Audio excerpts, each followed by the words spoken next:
Oh, wait, hold on. We got Paige VanZant on the phone. Is she here? Is this Paige? Hey. Hi, Paige. It's Hey, Matt. yes, it is. It's Matt Serra and Phoenix Carnivale. How are you? Hey, I'm doing great. How are you guys? Good. We're doing good. Listen, I'm so excited. Have you ever? Well, first of all, are you able to talk? Where are you? You in the car? Where am I? We're on the air. I don't know if we announced that. Oh, no, that's awesome. That's perfect. Oh, okay. I'm just hanging out here in Arizona for the M1 Global Show. Oh, great. So you're commentating, right? I am, yeah. Me and Sean Wheelock. So it's super exciting, especially to get to commentate for my first time alongside somebody who is so experienced and so, so good at it. It's going to be really exciting. So how did the gig come along for you? This is something that my managers, pretty much, I don't know the full details about how things come to me. Everything my managers bring to me and they say, hey, are you interested? And I jumped at it.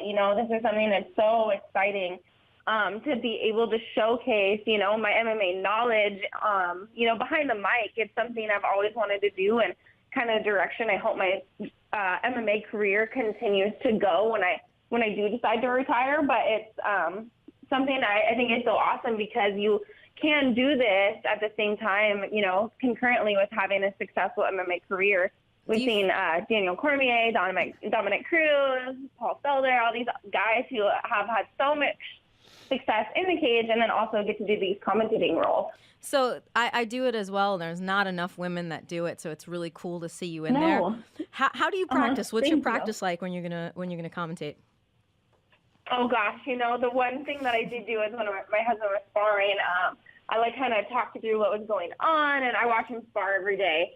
And so just kind of talking through what was going on and commentating for him and his opponent, and then just getting advice from those around me. I contacted Laura Stanko for some advice, Chael Sonnen, my teammate, I was able to talk to, just people here and there, and of course just kind of getting advice from Sean because he's going to be the person that's next to me for the whole night, and trying to be as prepared as I can. That's awesome. Well, I think it's exciting, and I think it's awesome that you're so excited about it.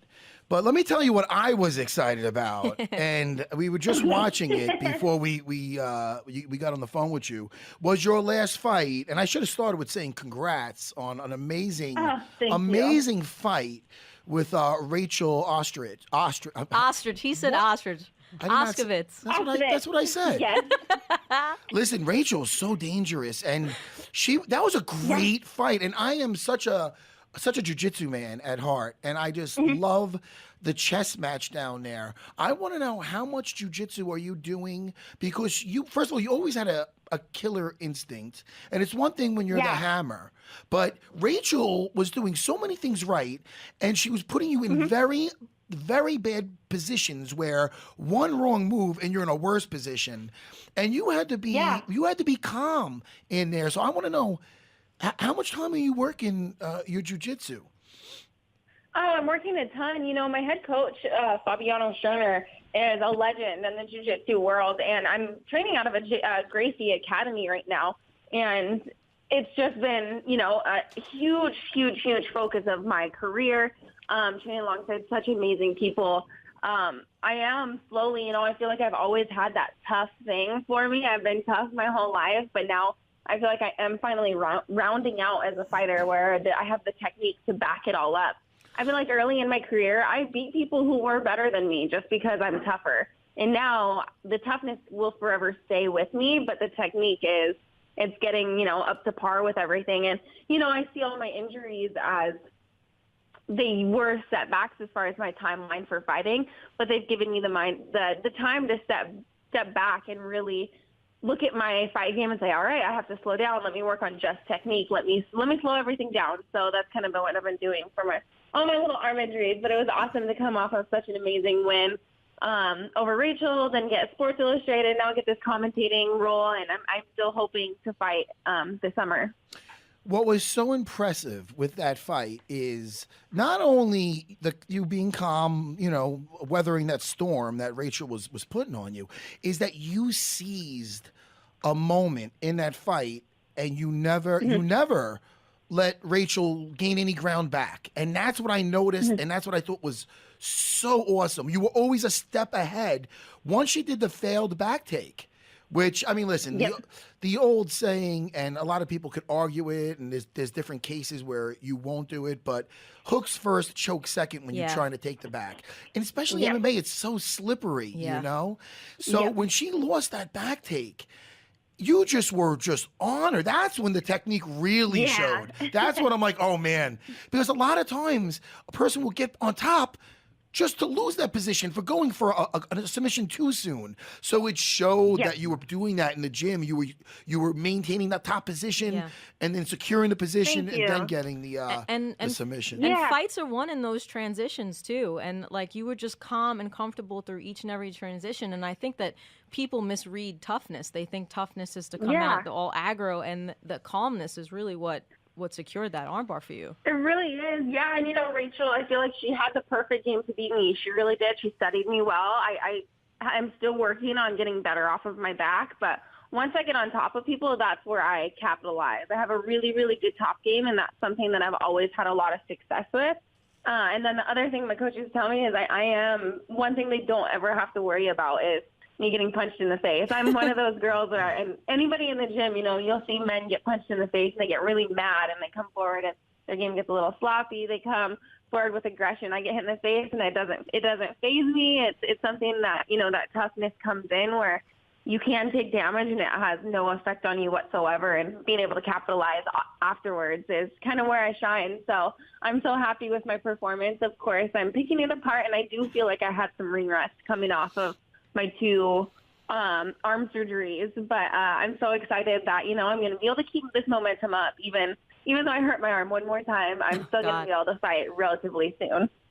You know, it's funny because as a guy that just loves watching the fights, the one thing I always associated you with is being very game and very, very tough. So now the thing is, as a fighter, I recognize that, but yet a lot of times you get some hate because of the way you look. How weird is that? Because if you didn't, go ahead. No, I know you probably get this a lot, but you should get more props for the toughness. If you looked differently, Paige, people wouldn't say, "Oh man, how pretty." They would say, "Yo, shit, she's a pit bull," and they do that anyway. Like I'll do that, Phoenix will. I know, but I'm talking about some other chicks or whatever, some other girls or whatever. Exactly, and I will touch on that. You know, it is frustrating. I understood it at the beginning of my career when I was 18, 19 years old, and I was a brand new, fresh face coming out of being a cheerleader in high school. I understood it then, but the fact that it's still a topic that consistently gets brought up by other fighters. You know, I've been in the UFC for 5 years now. I have five wins in the UFC, 4 of them by either submission or knockout. So, you know, my record should prove itself. Thank you. And that's something actually Damon Martin tweeted. I was like, yes, like I have to even go through and remind myself, like, you know, hey, like, come on, guys, like, let's pass my face a little bit and start looking at my record. It pisses me off too, because it's like saying Brad Pitt isn't a good actor just because he's good looking. You know what I mean? It's like just because he's hot. Yeah, it's really frustrating. I think like a lot of people take that sort of thing for granted. But what I will give you a lot more props for is you don't like being bullied. You didn't like being bullied that got you into martial arts in the first place, and you don't like being bullied on social media. You'll clap back.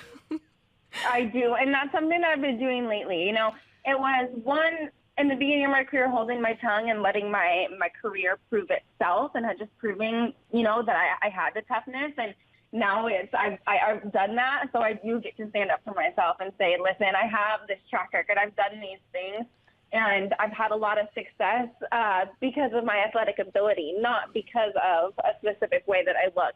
And I'm going to continue to, you know, have those hurdles. I think that there's certain stigmas that will stick with you the rest of your life, and I think maybe that'll be mine. But I'm just going to continue to fight because this is what I love. And maybe it does. It gives me the upper hand. Everyone goes in there and can feel a specific way about you until they get punched in the face. Yeah. Did you watch the fights this past weekend? Oh, gosh. Did we? Okay. Boza versus Gaethje. Barboza No, Gaethje? we weren't able to watch them. No, we were training. So we feel bad. There was those fight cards. There was Bellator. There was one we wanted to watch, Demetrius Johnson. So there's just a lot going on. Well, you got called out. I don't know if you heard about it. Oh, no. I get called out like every day. So kind of all blend together. Marina Moroz called you out after her fight with Sabina Mazo. I mean, I get it. A lot of people are going to call you out because they know that you have the it factor, and it's a popularity thing, and fighting you ups a name. That's kind of the way it goes. Do you find that that's possibly the reason why people call you out a lot? Oh, 100%. You have to look at. I do understand. I do have a bigger fan base than most of the champions in the UFC, and that's something. It's the smart thing to call me out. It really is. I know that when you fight me, you gain 500,000 followers, and it's something that it's ultimately a good career move. Whether you win or lose, you still get the notoriety of a huge fan base watching that fight. So I don't take any offense by it. I understand. It's the reason people call out Conor McGregor. It's, everyone's going to be watching. Yeah, same type of thing. Paige, your thoughts on a couple of fights now that you're an analyst. Yeah. Yes. The upcoming interim title fight with Max Holloway versus Dustin Poirier. Tell me what you think of that. What do you think about that fight? Okay. I actually have a totally different mindset of going into this one. Mine is when you talk about all these different interim titles, you forget who the champions are. And if you're going to keep having all these interim belts, I think they need to open up more weight classes, which I don't think we need more weight classes, but you might as well with all these interim titles.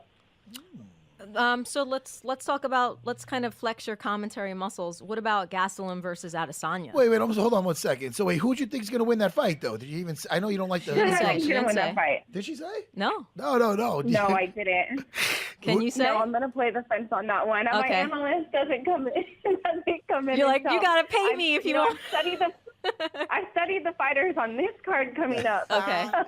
Oh, that's so funny. But no, we'll talk about Adesanya and Gastelum. That is a really exciting fight, and I think that Kelvin Gastelum is definitely going to be the biggest test stylistically for Adesanya. I think when he fought Anderson Silva, it really displayed his weaknesses. When you put two people with the same style next to each other, the style kind of cancels each other out. It's like putting two wrestlers in a cage. They're probably not going to wrestle. And you get to see their striking open up and kind of see their weaknesses. So I think that was displayed. And going into it, I kind of have the upper edge going to Kelvin. Wow. Okay. And Shevchenko versus I, which is tons of fun, which I think is great. Shevchenko versus I. Yeah. Going into this one, this is my weight class, so I'm going to have a lot of eyes on this fight. But the way I saw Shevchenko just dominate Joanna, somebody who I thought had one of the best striking out of any single UFC fighter. Shevchenko outstruck her, and I don't think there's going to be a lot of people who can withstand that storm, especially in the women's flyweight division right now. Jessica is known for her boxing, and I feel like if you put a boxer next to a kickboxer, the kickboxer has more weapons, and it's typically going to go that direction. And Shevchenko is just so efficient with her movement. It looks like she barely moved, but she's like out of the way. She's incredible to watch too. It's incredible. Yeah, her timing is perfect. The way that she's able to pull on punches and then immediately attack back. Her timing is just something that it's going to take a long time for people to get used to. What do you think of the Conor McGregor's current situation? Supposedly retired, an investigation of sexual assault claims being reported in the New York Times. I mean, what is all this? Oh, wait. Yeah, gosh. Okay, so I'll talk fights. I don't talk drama. That he's got some drama going on that he's got to figure out on his own. Well, listen, we just like to hear your thoughts, though. This is it. I want to just get you comfortable with all these rough questions coming at you. Well, I have one before we let you go, right? Because I would be kind of shy to do this, and I think it's awesome that you did the Sports Illustrated swimsuit edition. How fun was that? Like, what did you learn about yourself? What did you get from that experience? Oh, my gosh. It was kind of a nerve-wracking thing, especially because, I would constantly get the questions in my fighting career if I'm just like, just a pretty face and this and that. So it's like constantly trying to prove my toughness and knowing that this would take away from, my tough side. But it was an opportunity for me to show off, you know, how hard I've worked in the gym, how, you know, just to be able to be a strong, confident woman. And I've never done anything that was that, I would say, promiscuous, and I was kind of waiting. I didn't want to show that side of me unless it was something that was in a tasteful manner and for a notable magazine or a notable company. And I feel like this was my perfect opportunity. So it was so much fun to be shooting in Mexico. We only got to be there for like 30 hours, but the shoot was awesome. I was able to take my husband and spend a little bit of time on the beach. And I'm so excited. The magazine comes out in May, and I can't wait to see it because it was just a really, really talented team that we worked with. Did it feel like freeing to actually just be like, hey, I usually show this warrior side of me, and now I get to show this like softer, more feminine side too? No, it totally was, and especially coming from a dance background, when I was a dancer, it was that more feminine side, so it's able to touch on that again. And it's a part of me that'll never go away. I'm always going to be really girly, and I feel like I got to do it a little bit on Dancing with the Stars, and then I had a few, like 2 years of a break, and then I got to be really girly again on for Sports Illustrated Swimsuit. So I think people are going to love the magazine. I can't wait to see it myself. Well, Paige, thank you so much for talking to us. You're so much fun. I'm happy for all your success. Let's give a proper promotion for promote what's going on. Oh, well, Paige will make her lead color commentary debut for M1 Global on Thursday, which is today, April 4th. And you can see this on UFC Fight Pass and along Sean Wheelock, who I've worked with before. So best of luck, Paige. You are awesome, and we will pick up that Sports Illustrated as well. Thank you, Paige. Yep, awesome. Thank you so much.